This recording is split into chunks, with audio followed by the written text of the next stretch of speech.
O presidente do Brasil, Luiz Inácio Lula da Silva, faz o necessário movimento de cooptação dos partidos de centro-direita para o governo para garantir no Congresso Nacional a governabilidade necessária para efetivar os direitos sociais e econômicos da maioria da população brasileira. Mas enquanto faz esse movimento necessário e importante, o governo negligencia a guerra cultural, cuja vitória seria fundamental para garantir os direitos civis e os direitos das minorias sexuais, étnicas e religiosas no Brasil. Eu já explico.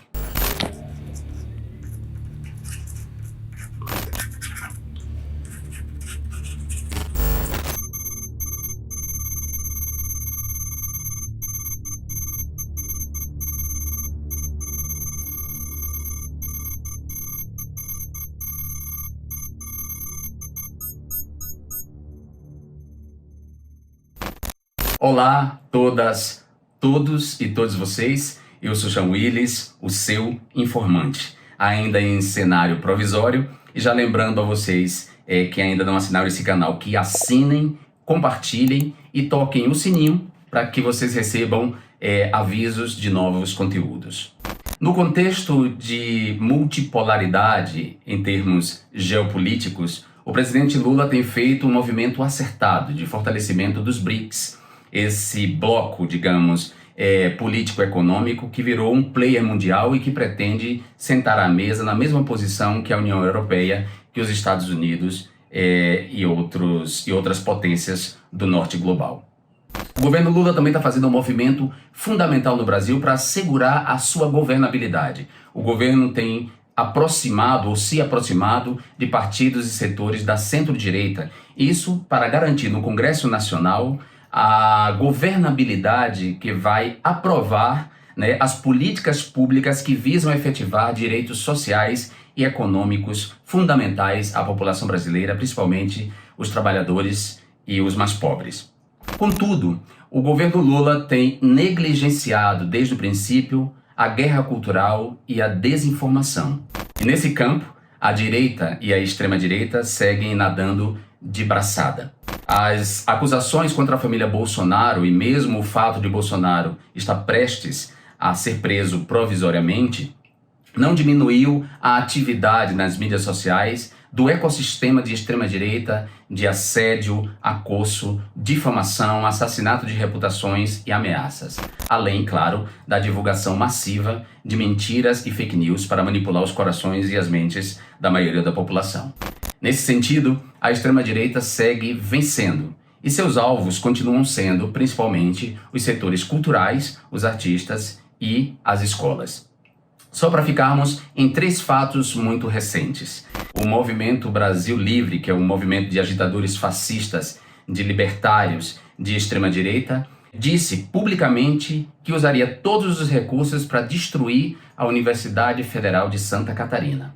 A imprensa brasileira, claro, não questionou o MBL sobre quais métodos seriam utilizados para destruir a Universidade Federal de Santa Catarina.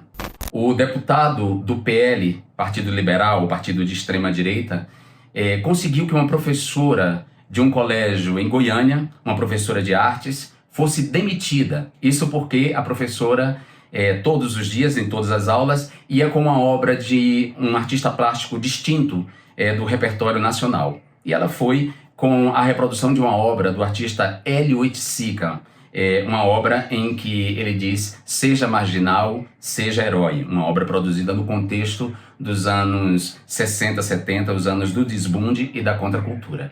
Pois Gustavo Gaia, o deputado Gustavo Gaia de extrema-direita, conseguiu que essa professora fosse demitida porque a difamou e a acossou de uma maneira absolutamente violenta. O senador Magno Malta, do PL do Espírito Santo, fez vídeo recente acusando os professores de erotização e sexualização precoce das crianças e recuperou uma fake news que todos sabemos que se trata de uma fake news, que é a história de que há um kit gay distribuído nas escolas públicas do Brasil.